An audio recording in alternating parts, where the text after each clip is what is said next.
12월 18일 토요일, 교육적 깨달음에 그친 창조주의 위대하심. 욥기 36장 16절에서 33절까지. 그러므로 하나님이 그들을 환난에서 이끌어내사 좁지 않고 넉넉한 곳으로 옮기려 하셨은즉 무릇 그대의 장에는 기름진 것이 놓이리라.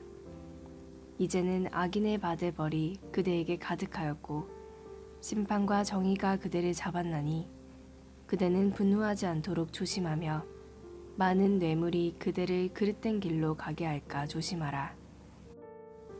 그대의 부르짖음이나 그대의 능력이 어찌 능히 그대가 곤고한 가운데에서 그대를 유익하게 하겠느냐. 그대는 밤을 사모하지 말라.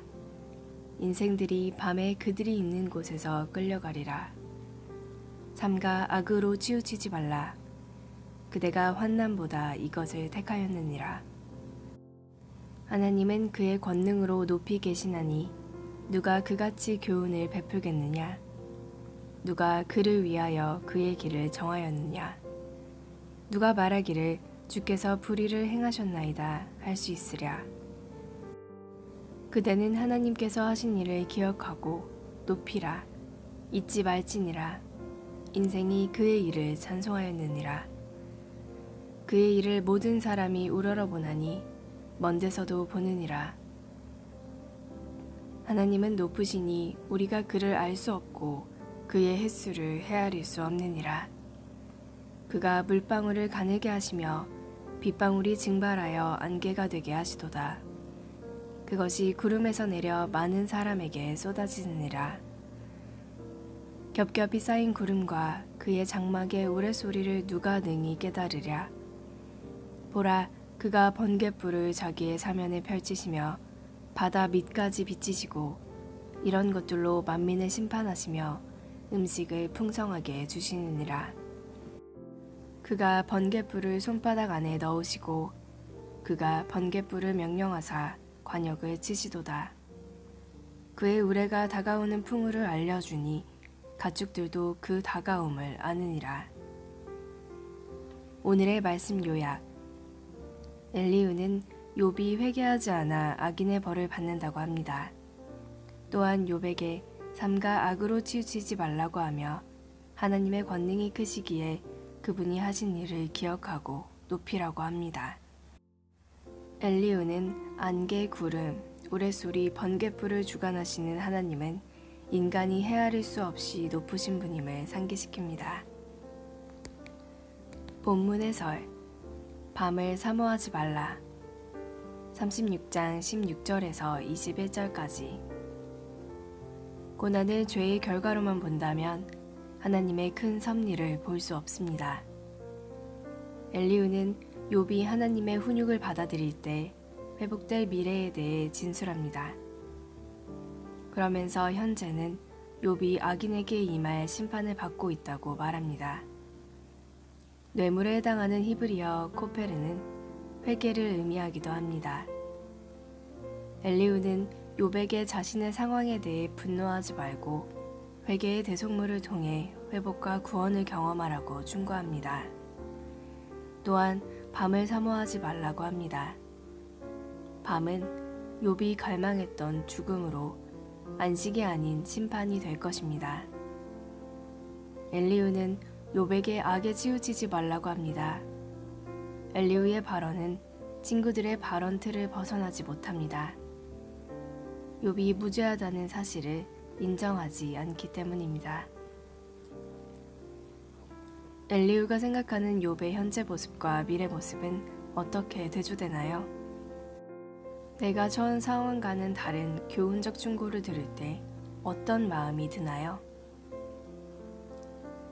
창조세계에 나타난 하나님의 위대하심. 36장 22절에서 33절까지. 엘리후는 창조세계에 나타난 하나님의 위대하심을 묘사합니다. 그는 놀라움 유발과 교육적 깨달음이라는 두 가지 목적을 이루려 합니다. 그에게 하나님과 같은 교육자는 없습니다.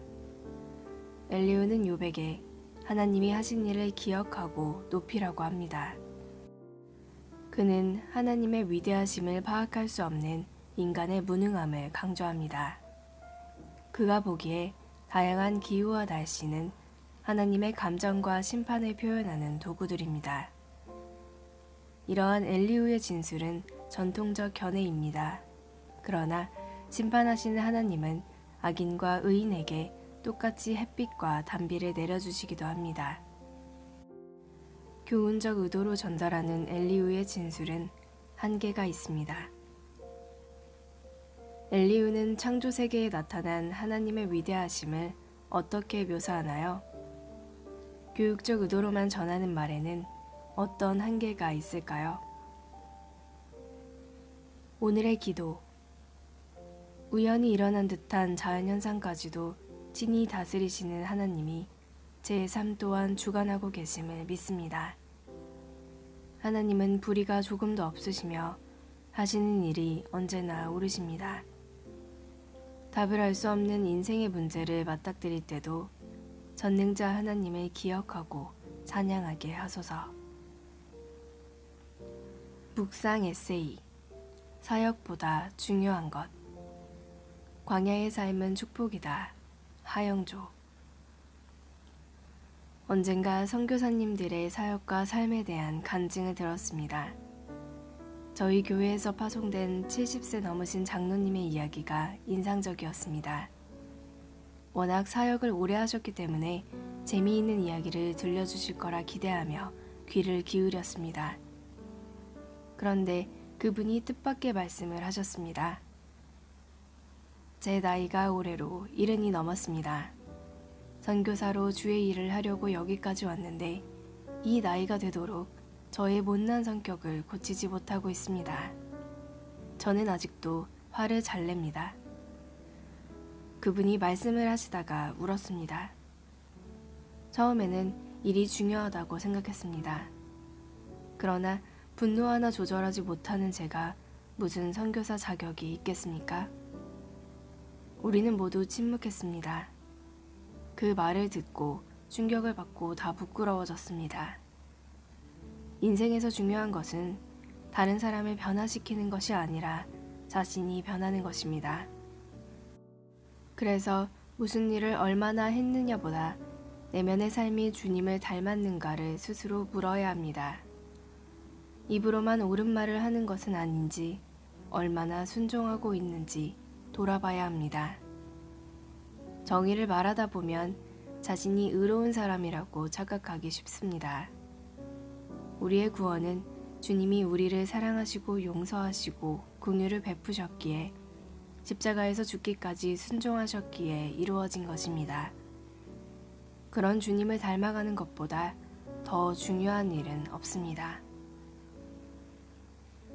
한절 묵상. 욥기 36장 19절. 세상은 끈기 있게 노력하면 무엇이든 될 수 있고 어떤 문제든 이겨낼 수 있다고 말합니다. 불가능한 것은 없다고 격려합니다. 하지만 지혜로운 사람은 자신의 한계를 겸손히 인정합니다. 고난 앞에서 스스로를 건져낼 수 없는 전적으로 무능력한 존재임을 고백합니다. 고난의 때에 붙잡아야 할 것은 우리의 능력이 아니라 하나님의 권능과 긍휼입니다. 고난을 하나님께 맡기면 고난은 하나님 영광을 드러내는 좋은 기회가 됩니다.